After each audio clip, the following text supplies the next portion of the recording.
Imagine watching a television dating show where a smiling, charming man jokes with the audience, flirts with a woman he's never met, and actually wins the date. Now imagine finding out that entire time everyone was laughing and applauding, that man was already a violent killer. And years later, police would discover hundreds of photographs that made them wonder just how many victims he really had. Viewer discretion advised. This story involves serial murder, sexual assault, violence against children, and disturbing crime details. Sorry. And this is the story of Rodney Alcala, better known as the dating game killer. Rodney's known crimes began decades ago, but investigations into his unidentified photographs and possible additional victims continued well into modern times. And once you hear how many chances there were to stop this man, it gets incredibly frustrating. Back in 1968, Rodney was driving through Los Angeles when he convinced an 8-year-old girl named Tali Shapiro to come into his apartment. Thankfully, a motorist saw what was happening, thought something looked wrong, and called the police. When officers arrived, they found Tali alive, but terribly injured. But Rodney was gone.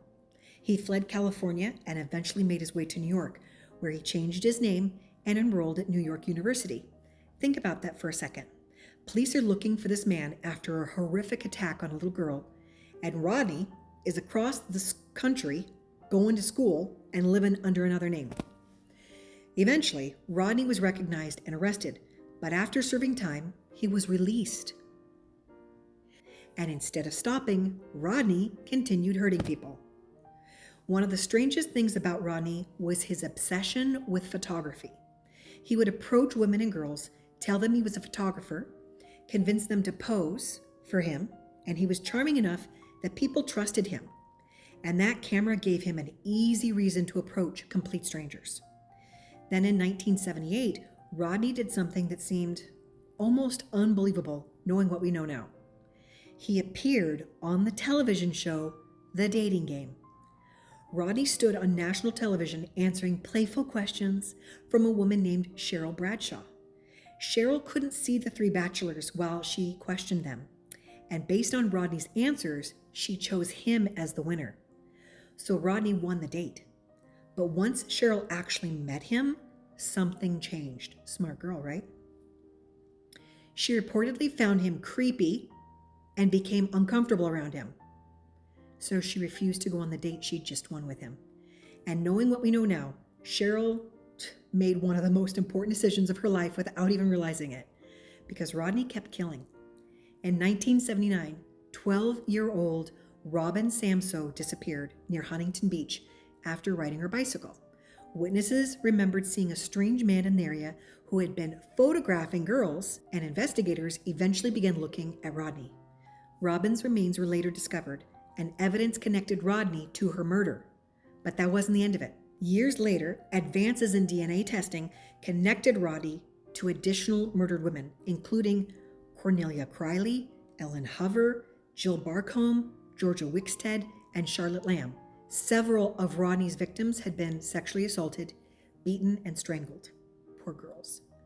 Then investigators started looking more closely at Rodney's photography collection. And this part creeps me out almost as much as anything else in the story.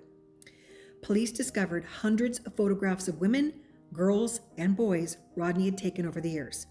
Some were posed like ordinary modeling photographs. Others were more disturbing. Investigators couldn't identify everyone in them, so police eventually released many of the photographs publicly and asked people to come forward.